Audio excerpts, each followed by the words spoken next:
Bienvenue dans une nouvelle vidéo de la prépa Ironman. À l'heure où vous regardez cette vidéo, on est à seulement 11 jours de mon premier Ironman. Pour ceux qui découvriraient la chaîne et la vidéo, le 22 juin prochain, je prendrai le départ de l'Ironman des Sables d'Olonne, donc qui sera mon premier Ironman, vous l'aurez compris. Et depuis maintenant 5 mois, je documente cette préparation, donc aussi bien les hauts, les bas, ce que j'apprends en préparant cet Ironman. Et je publie une vidéo par semaine sur YouTube. Et la bonne nouvelle, c'est qu'il n'est pas trop tard pour s'abonner parce que déjà, l'Ironman n'est pas passé. Et si vous découvrez cette vidéo, sachez qu'il y aura d'autres vidéos qui suivront après l'Ironman. La chaîne ne va pas s'éteindre, donc abonnez-vous pour ne pas manquer tout ce qui va sortir par la suite. Et donc vous l'aurez compris, l'échéance se rapproche petit à petit et évidemment, je me pose pas mal de questions. Il y en a une qui revient souvent, à savoir, bien est-ce que je suis prêt?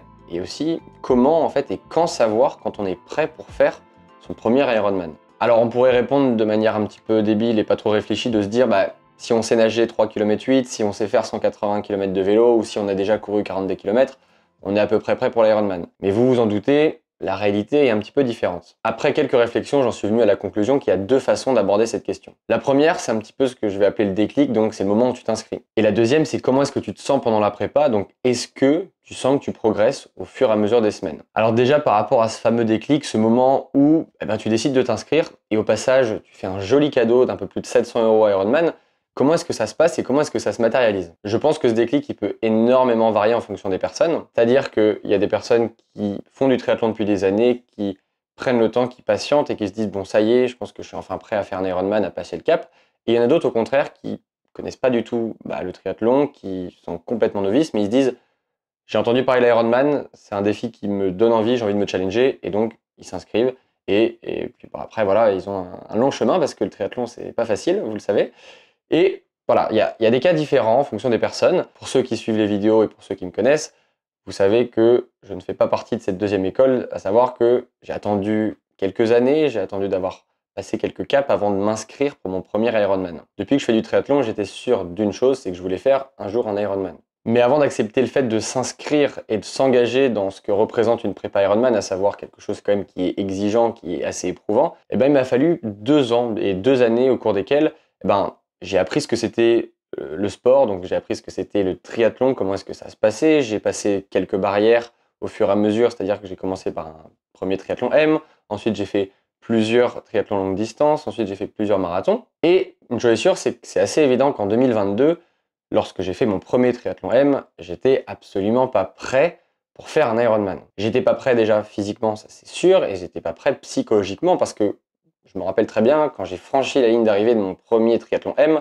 déjà ça paraissait être le bout du monde. Mais durant ces 2 années d'évolution et de progression, déjà j'ai appris à me faire confiance et à faire confiance déjà à mes capacités physiques, à mes capacités aussi psychologiques, parce que le mental, vous le savez, ça rentre en compte. J'ai appris à casser ces plafonds de verre, j'ai appris à augmenter les distances, à aussi travailler ma résilience, à apprendre à tolérer un peu plus l'effort, la douleur, ce genre de choses. Et il m'a fallu tout ça pour enfin accepter et pour enfin avoir ce déclic de me dire ça y est Tom, tu te sens prêt à t'inscrire pour ton premier Ironman. Mais ce qu'il faut savoir, c'est que quand on appuie sur ce bouton inscription pour l'Ironman, on est peut-être prêt psychologiquement, ça c'est une étape. Mais physiquement, on se dit que ça va être dur et en réalité, on est très loin d'imaginer à quoi ça va ressembler une prépa et à quoi ça va ressembler les efforts, les sacrifices et tout ce que ça va impliquer pour aller chercher cet objectif qu'est l'Ironman. Mais d'un côté, c'est tout à fait normal parce qu'en fait, tout simplement, tu peux pas être prêt et tu peux pas savoir si tu es prêt si tu n'en as jamais fait. Mais à ce moment-là, ce que tu ressens, c'est pas vraiment de la certitude, c'est plutôt un mélange de doute, de peur, mais surtout de l'envie. Tu as envie de voir ce que tu es capable de faire, tu as envie d'aller chercher cette course qui est mythique et qui potentiellement te fait rêver si tu fais du triathlon. Et donc c'est ça le premier élément de réponse à cette question de comment savoir si on est prêt à faire son premier Ironman, c'est cet aspect psychologique et cet aspect est-ce que l'on est prêt à s'engager vis-à-vis de ce que ça représente de faire un Ironman. Et ensuite vient la préparation, et donc c'est le deuxième élément de réponse pour savoir si l'on est prêt ou pas pour faire un Ironman. Et autant vous dire que c'est là que les difficultés vont commencer à apparaître, et c'est là que le vrai taf va commencer. Je vais être honnête avec vous, je me rappelle très bien les premières semaines de la prépa, et surtout les premières fois où on commence à allonger un petit peu les distances. On se dit que, quand même, un Ironman, c'est pas rien, ça va pas être une promenade de santé. et qu'il va falloir aller la chercher cette course. Plus les semaines passent et plus les enchaînements s'enchaînent, plus on se rend compte de la brutalité et de la difficulté que représente une telle course. Et en début de prépa, en fait, avec du recul, je me rends compte que c'est totalement normal de se dire qu'on n'est pas prêt pour aller chercher, par exemple, un chrono. On se dit qu'on est peut-être prêt pour aller chercher quand même la ligne d'arrivée, hein. Mais quand on veut chercher un chrono, moi je sais que dès le départ, je me suis dit que j'aimerais bien le faire en dessous de 12 heures, et au fur et à mesure, j'ai un petit peu avisé, je me suis dit peut-être en dessous de 11 heures.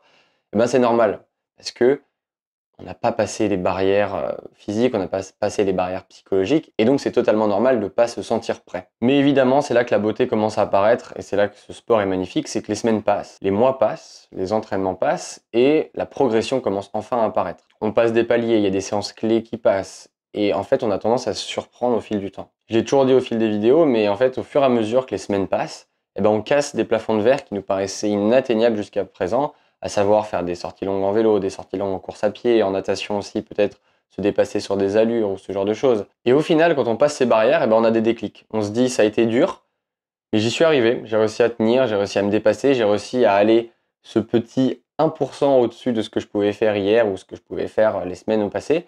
Et c'est là, en fait, on se dit, on n'est peut-être pas encore prêt, mais en tout cas, on devient de plus en plus prêt. Là, j'arrive à maintenant 6 mois de préparation et je me rends compte d'une chose qui est très simple, en fait, c'est que être prêt, c'est certes passer des séances clés. Donc, dans mon cas, ça a été d'aller chercher des 6 heures de vélo, des 2h30 de course à pied, ce genre de choses. Ça a été de faire tel ou tel volume par semaine.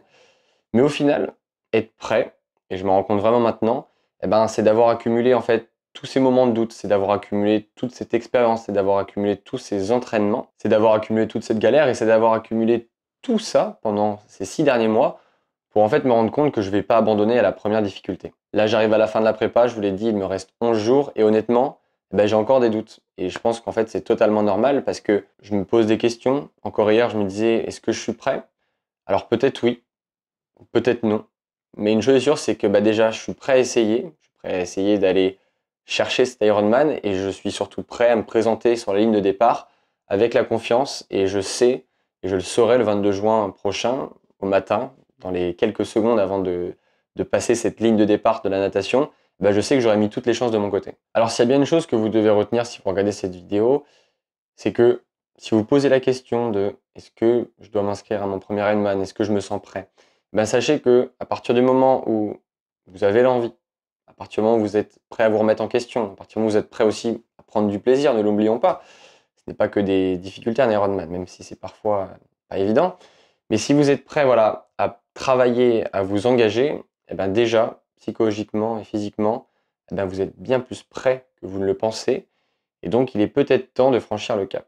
Et donc voilà, on arrive à la fin de cette vidéo YouTube qui est un peu plus courte que d'habitude. Vous vous en doutez, là, les semaines commencent à être assez intenses avec la fin de la prépa. Il y a du boulot, il y a des choses perso, donc les vidéos YouTube, c'est pas toujours évident de les faire. Mais comme les entraînements, l'important c'est d'être régulier. Et chaque semaine, ça a été le cas. Une vidéo est sortie. Donc en tout cas, merci pour tous ceux qui sont abonnés depuis le début. Merci à tous ceux qui vont s'abonner parce que j'en suis sûr que de nouvelles personnes s'abonneront. En tout cas, si vous êtes arrivé à ce moment-là de la vidéo, commentez vivement la fin parce que même si j'ai pris beaucoup de plaisir sur ces 6 derniers mois à m'entraîner, là j'ai quand même hâte. Là on est dans le petit stade où on n'a qu'une envie, c'est que la course arrive, on a envie de voir ce qu'on est capable de faire, on a envie de voir si ces mois d'entraînement ont payé. Donc si vous êtes arrivé à cet endroit de la vidéo pour me montrer et pour me témoigner de votre fidélité, commentez vivement la fin. Et si vous n'êtes pas abonné, je le redis, abonnez-vous, ça fait extrêmement plaisir. Les vidéos ne s'arrêteront pas après la prépa Ironman, donc abonnez-vous, il y aura plein de choses qui arriveront après. Likez, commentez, partagez cette vidéo, je vous remercie encore une fois pour votre soutien. Et on se dit à la semaine prochaine pour la dernière vidéo avant l'Ironman, et ce sera la dernière vidéo sur la prépa parce que dans 2 semaines, vous le savez, ce sera la vidéo du débrief de l'Ironman. Voilà, merci à tous et à la semaine prochaine.